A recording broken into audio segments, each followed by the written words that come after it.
오늘 함께 나눌 말씀의 제목은 누구나 할 수 있지만 아무나 하지 않는 것이라는 제목으로 말씀을 전하고자 합니다.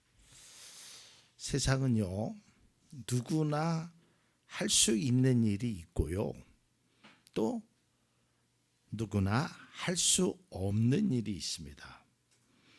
하고 싶어도 할 수 없는 일이 있고요, 내가 꼭 그 일을 하고 싶지만 할 수 없는 일들도 세상에는 분명히 존재합니다.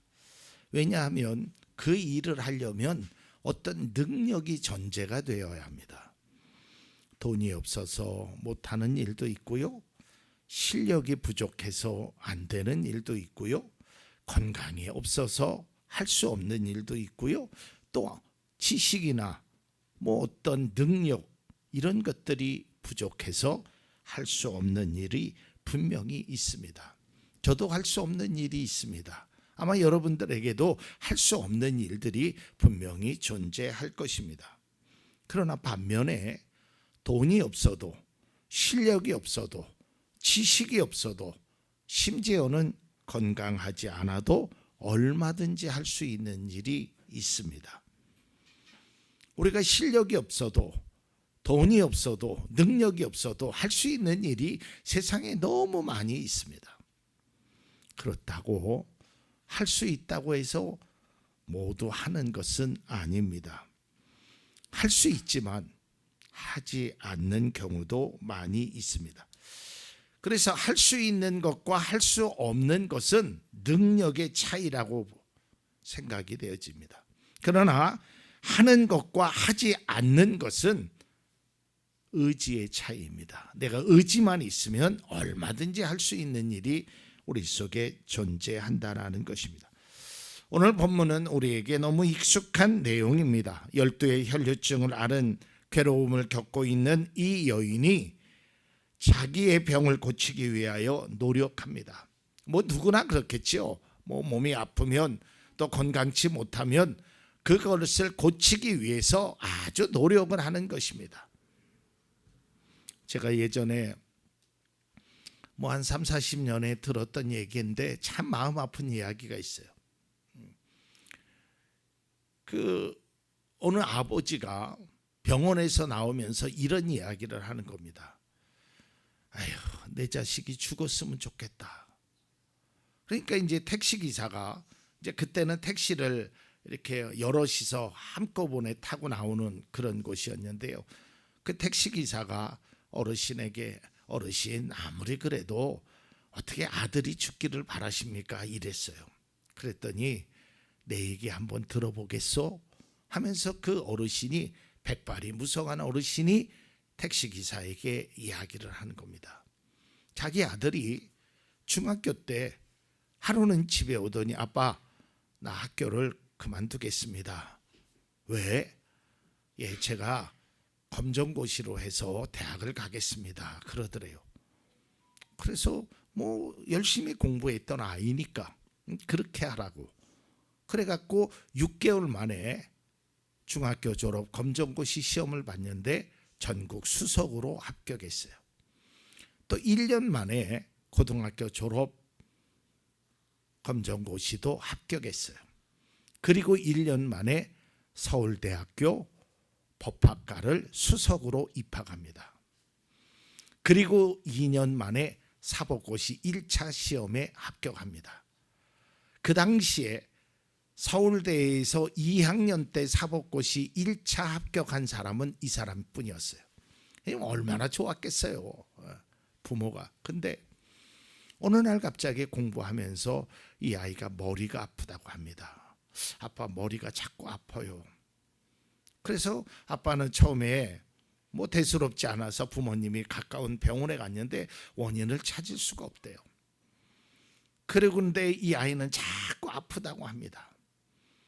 그래가지고 경희대병원, 서울대병원, 병원마다 다 쫓아다니고 했지만 결국 그 아이의 병을 고치지 못하고 안타깝게도 정신병동에 입원하게 됩니다. 그 부모의 가슴 아픔 속에서 그 아이가 그곳에서 이제는 그렇게 똑똑했던 아이가 아무것도 모르는 아이로. 그러니 부모의 마음이 어떻겠습니까? 여러분, 사람이 아프면 그것을 고치려고 사방으로, 여러분들도 그런 경험이 있으시죠?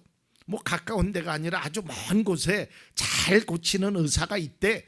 그러면 내 자녀가 아프면 그 자녀를 데리고 가는 것이죠. 내가 아파도 마찬가지입니다. 오늘 이 여인은 그렇게 몸이 아픈데 그것을 고치려고 사방으로 백방 노력을 했지만 고칠 수가 없었습니다. 본문은 이렇게 말합니다. 8장 43절입니다.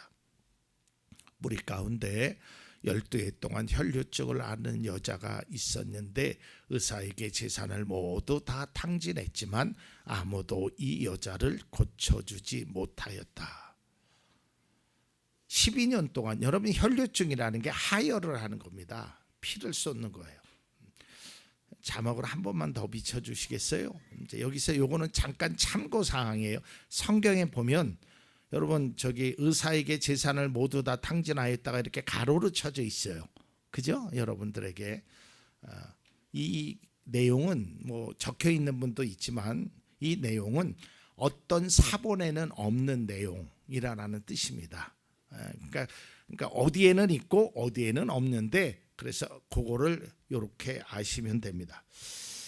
자, 이 여인은 12년 동안 혈류증을 앓았으니 얼마나 힘들었겠습니까? 하루도 아니고 한 달도 아니고 1년도 아니고 12년 동안을 하혈을 하는 거예요. 얼마나 힘들었겠어요. 그러나 고침을 받지 못합니다. 근데 이 당시에 이 혈류증이라는 것은 율법적으로 보면 굉장히 부정한 병입니다. 그래서 그 여자는 이 피를 하혈하는 그 여자는 사람들과 대면하지도 못하게 했어요. 율법적으로. 그러니까 정신적으로 뭐 육체적으로 얼마나 고통이 심했겠습니까? 그런데요, 이 여인이 예수님의 옷자락을 잡고 이런 일이 일어납니다. 8장 44절입니다. 이 여자가 뒤에서 다가와서니 예수의 옷술에 손을 대니 곧 출혈이 그쳤다. 아니, 12년 동안 출혈이 됐던 것이, 내가 사방으로 고치려고 해도 고치지 못했던 그것이 한순간에 출혈이 그친 겁니다. 얼마나 놀라웠겠어요. 이 여인은 예수님의 옷에 손을 대기만 하여도 된다라는 그런 믿음으로 예수님의 옷자락에 손을 댔지요. 이때 예수님께서 자기에게 능력이 나가신 것을 보고, 야, 누가 내 옷에 손을 댔느냐라고 묻습니다. 이때 사람들이 이야기합니다. 베드로가 이야기합니다. 예수님, 사람들이 많아서요 밀려가지고 예수님 옷에 손을 댄 겁니다. 그러니까 예수님이 아니라는 거예요. 분명히 나에게서 능력이 나갔다라고 이야기해. 그러자 이 여인이 예수님 앞에 고백을 하지요. 47절, 그 여자는 더 이상 숨길 수 없음을 알고서 떨면서 나와 예수께 엎드려서 그에게 손을 댄 이유와 또 곧 낫게 된 경유를 모든 백성 앞에 알렸다 그래요. 그러자 주님께서 따라 내 믿음이 너를 구원하였다. 평안히 가라. 이제 이게 본문의 내용입니다. 우리가 뭐 많이 들어서 알고 있는 내용이죠. 근데 이 본문을 제가 묵상하면서 이런 궁금증이 생겼습니다. 여러분, 언제나 예수님이 가시는 곳에는 사람들이 많이 모였습니다. 왜냐하면 능력을 볼 수 있었기 때문에. 내 주변에 있는 사람이 안전뱅이가 일어서는 것을 보게 되고요, 듣지 못하는 사람이 듣는 것을 보게 되고요, 뭐 여러 가지 기적과 표적들이 많이 나타났잖아요. 그러니 사람들이 모일 수밖에 없었죠. 심지어는 빵 5개와 물고기 2마리로 수천 명의 사람들이 먹었으니 얼마나 놀랍겠어요. 그 많은 사람들이 예수님 앞에 왔어요. 왜 왔을까요? 어떤 목적이 있었겠지요. 주님의 능력에 도움이 필요한 사람들이 있었겠지요. 또 자기의 병을 낫기를 원하는 사람도 있습니다. 그런데 왜 이 여인만 이 고침받은 이 이야기가 성경에 기록되었을까라는 거예요. 12의 혈류증을 앓은 여인보다 더 심각한 병을 가지고 있는 사람도 있을 수 있었을 거란 말이죠. 그런데 고침을 받았다는 내용이 없습니다. 예수님은 이 여인의 병을 고치시고 회당장 야이로의 집으로 향하십니다. 근데 이걸로 사건이 끝나게 됩니다. 근데 여러분, 오늘날에도 마찬가지잖아요. 이제 내가 몸이 아팠는데 사람들이 내가 아픈 것을 알아요. 근데 하루아침에 내가 건강해졌어요. 그러면 사람들이 궁금하죠. 아니, 어떻게 이렇게 건강해졌어? 어떻게 그 문제가 해결받았어? 어떻게 이렇게 변했어? 이게 이제 비결을 묻는 것이죠. 어디서 고쳤어? 무슨 약을 먹었어? 누구를 만났어? 어떤 방법으로 했어? 이제 이런 것을 보통 사람들이 다 묻게 됩니다. 그러자 이 여인은 자기가 그 고친 것은 예수님의 옷자락에 옷술에 손을 댄 것뿐이다 라고 이야기를 하죠. 이 말을 들은 사람들의 반응은 어땠을까요? 아니, 그렇게 쉬운 방법으로 12년 동안 혈류증을 앓았던 것을 고쳤다고? 의아할 수도 있어요. 그리고 어떤 사람은 아이고, 나도 그럴 줄 알았으면 예수님의 옷자락에 손을 좀 댈 걸. 바로 조금만 내가 달려가면 예수님을 만날 수 있었을 텐데, 그런 아쉬움이 있는 사람, 내가 왜 그것을 몰랐을까 하는 사람도 있었을 겁니다. 그리고 또 어떤 사람들은 그랬을 거예요. 에이, 그렇게 쉽게 말도 안 돼. 무슨 다른 방법이 있었겠지. 예수님의 옷자락에 손을 댄다고 해서 병이 고쳐졌겠어? 아니, 예수님이 당신을 특별히 사랑해서 그랬을 거야. 무슨 특별한 것이 있었지. 고작 하는 그것이 옷술에 손을 댄다고 해서 이게 나을 수 있겠어? 라고 이야기했을 수도 있습니다. 여러분, 제가 앞서 서두에서도 말씀드렸듯이 예수님의 옷에 손을 대는 것 어려운 것은 아니지요. 마음만 먹으면 누구나 할 수 있는 일입니다. 그렇지 않겠어요? 지금처럼 우리가 대통령을, 거긴 경호원들이 쌓여서 대통령 근처에도 가지 못하지만 예수님은 그런 분이 아니었단 말이에요. 높으신 분이지만, 하나님의 아들이시지만 저 아이들과 함께하고 병든 사람과 그들의 말을 들어주고 그 어려움 당한 사람들과 늘 함께 하시는 그분이었단 말이에요. 그러니까 내가 마음만 먹으면, 생각만 있으면 얼마든지 예수님의 옷자락을 만질 수 있는 그런 상황이었어요. 누구나 할 수 있지요. 언제든지 할 수 있는 예수님을 만나면. 그런데 그곳에 있는 어떤 사람도 예수님의 옷에 손을 대는 사람은 없었습니다. 오직 그 여인만 있었습니다. 그리고 고침을 받았다는 것입니다. 오늘 성경을 바라보면, 특별히 사복음서를 바라보면 앞서도 얘기했지만 예수님이 가신 곳에는 사람들이 항상 모였어요. 항상. 그 많은 사람들이 어떠한 목적을 가졌어요. 어떤 사람은 예수님이 참 좋은 말씀을 많이 하셔. 그러니까 가는 분도 있을 거고요. 빵 5개 물고기 2마리로 수천 명을 먹었대. 나 지금 오늘 배고픈데 먹을 것이 없는데 예수님을 만나면 먹을 것을 그래도 해결해 줄까? 그런 분도 계셨을 거고요. 예수님이 이런 기적을 행하셨대. 그러니까 나에게도 나의 삶에도 그런 기적이 나타나기를 기대하면서 예수님께 나왔던 사람들도 분명히 있었습니다.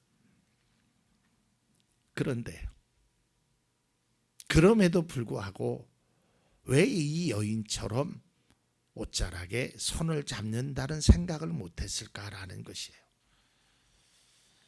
왜 이 여인만 고침을 받았느냐라는 것이죠. 왜냐하면 이 여인은 주님의 옷을 만졌기 때문입니다. 그런데 여러분, 여기서 우리가 한 가지 오해하는 것이 예수님의 옷자락을 만졌기 때문에 병을 고쳤다라고 생각하는 것은 약간의 착오가 있는 것입니다.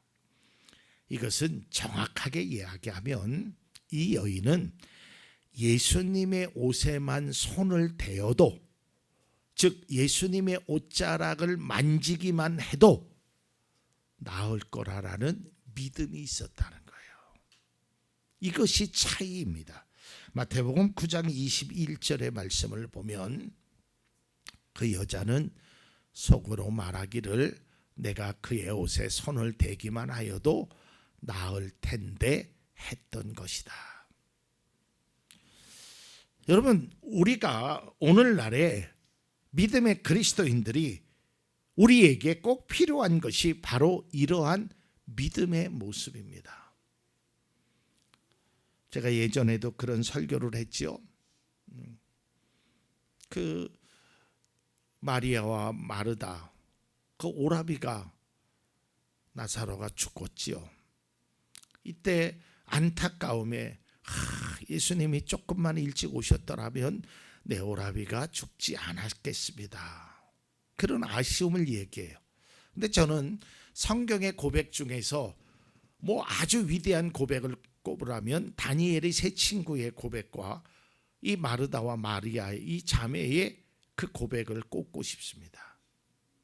그 자매가 예수님 앞에서 뭐라고 얘기합니다. 다시 말해서 예수님이 조금 일찍만 오셨어도 내 오라버이가 죽지 않았겠습니다.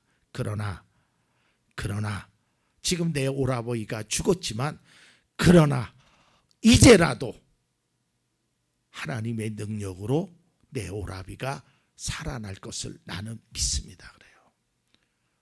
이 놀라운 고백 아닙니까? 이제라도 하실 수 있습니다. 이제라도 하나님의 능력으로 내 오라비가 살아날 수 있습니다라고 얘기해요. 바로 이 여인의 믿음입니다. 예수님의 옷에만 손을 대도 나을 것이라는 그의 믿음은 놀라운 것이죠. 근데 이 믿음이 어디서 나왔느냐? 그것은 바로 간절함에서 나왔다는 거예요.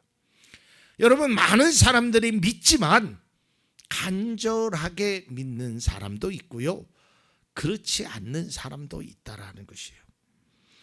또한 이 간절함은 확신으로 이어졌다는 거예요. 하나님께서 이렇게 해주실 거야. 믿음의 은혜로 우리 가정에, 우리들에게 이러한 은혜를 주실 거야. 그 간절함으로 나아가는 것입니다. 그런데요, 한 가지 여기서 더 생각해야 될 것은 간절함이 있느냐 없느냐도 필요하죠. 간절해야 되죠. 그래서 그것도 중요합니다. 그러나 이것보다 더 중요한 것은 그 간절함이 믿음으로 이어져야 한다는 거예요.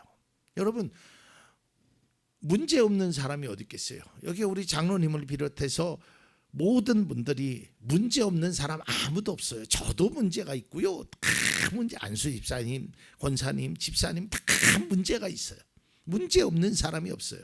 그러니까 문제가 있으니까 간절할 수밖에 없겠죠. 내가 이 문제가 해결받아야 되는데, 내 상황이 지금 이런데, 여러 가지 문제와 고통과 아픔, 그런 것들이 있단 말이에요.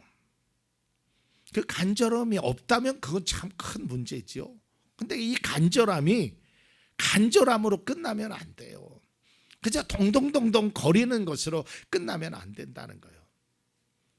예수님이 말씀하신 대로 그 간절함이 구하는 것으로, 찾는 것으로, 두드리는 것으로 연결되어야 한다는 거예요. 그게 바로 믿음이라는 것이에요. 그래서 간절함이 간절함으로 멈추지 말아야 합니다. 주님께서 해결해 주실 거라는 그 믿음의 확신을 가지고 우리가 행동하고 나아가야 한다는 것입니다.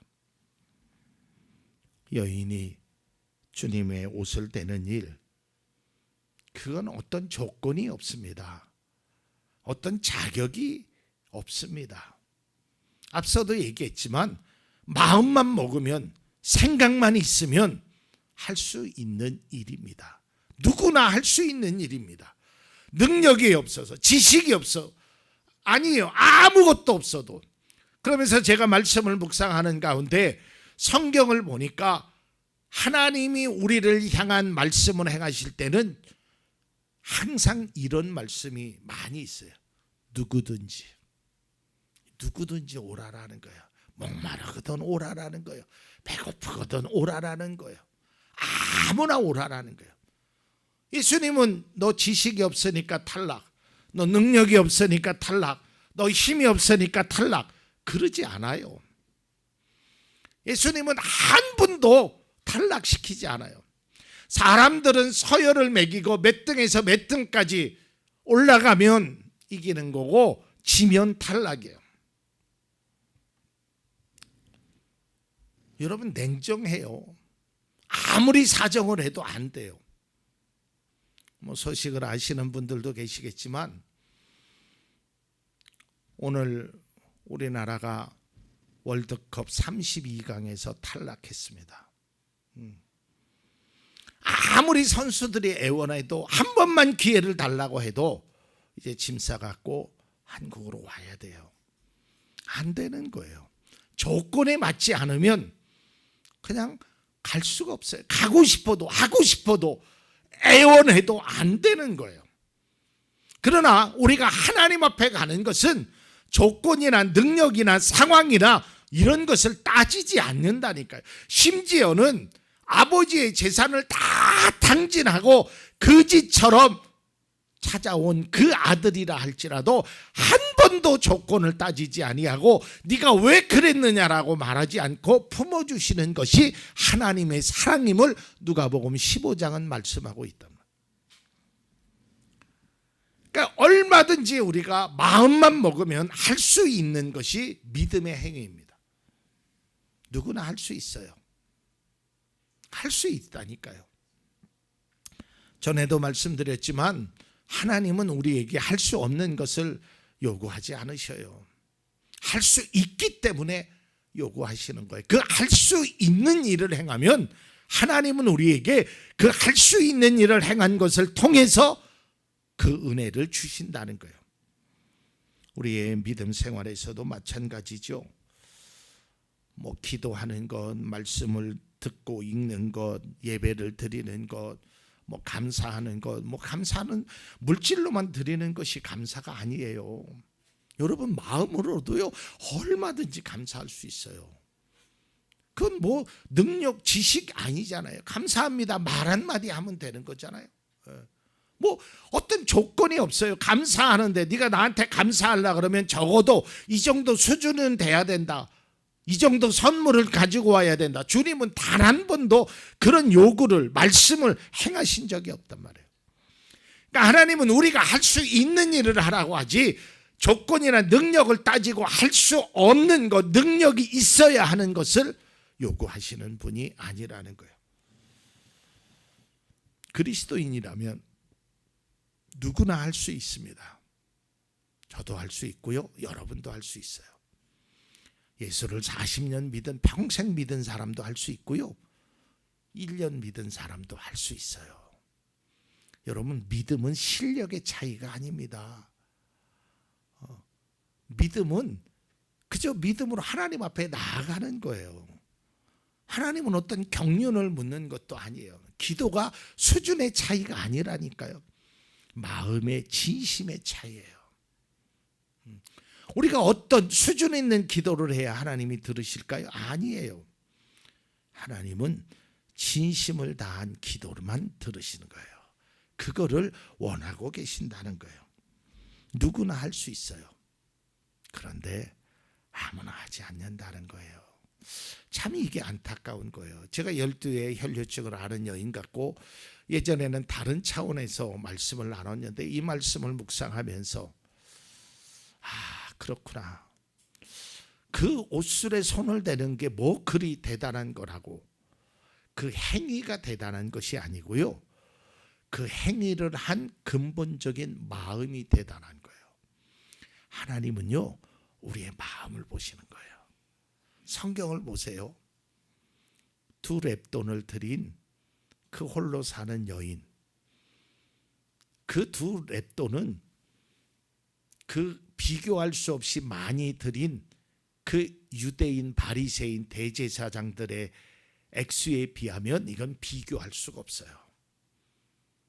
근데 하나님은 액수를 보시지 않아요. 여러분, 그러니 하나님 앞에 드릴 때 가장 중요한 것은 하나님 조금 드려서 죄송해요. 그런 말 하지 마세요. 차라리 진짜 죄송하면 하나님 마음이 좀 불편해서 죄송해요. 이건 말이 돼요. 하나님은요, 많이 드리라는 소리 안 한다니까요. 절대 적이에요. 우리의 마음의 기쁨으로 드리면 하나님은 모든 것들을 기쁨으로 받아주신다는 거예요. 사랑하는 성도 여러분, 오늘 혈류증을 고친 여인처럼 누구나 할 수 있는 일, 주님의 옷에 손을 대는 그 믿음, 그 간절함이 우리에게 있기를 바랍니다. 그것이 우리에게 필요한 것이지 다른 어떤 조건이나 이런 것은 필요 없습니다. 주님은 단 한 번도 우리에게 조건을 내세우지 않습니다. 저도 여러분에게 어떤 조건을 내밀지 않습니다. 그것은 사람들의 생각입니다. 하나님은 우리의 조건을 바라보시는 것이 아니라 내 자녀가 나를 위해서 할 수 있는 그것을 행하면 기쁨으로 받아주시는 그런 하나님임을 우리가 깨닫고 그 믿음으로 간절함으로 주님 앞에 나아갈 수 있기를 바랍니다. 그리고 바라기는 여러분의 간절한 믿음의 행동을 통해서 여러분의 문제가, 여러분의 아픔이, 여러분들이 바라고 바라는 그것들이 하나님에게 주시는 큰 은혜의 선물로, 축복으로 바뀌는 놀라운 일이 있기를 간절히 주님의 이름으로 기도합니다.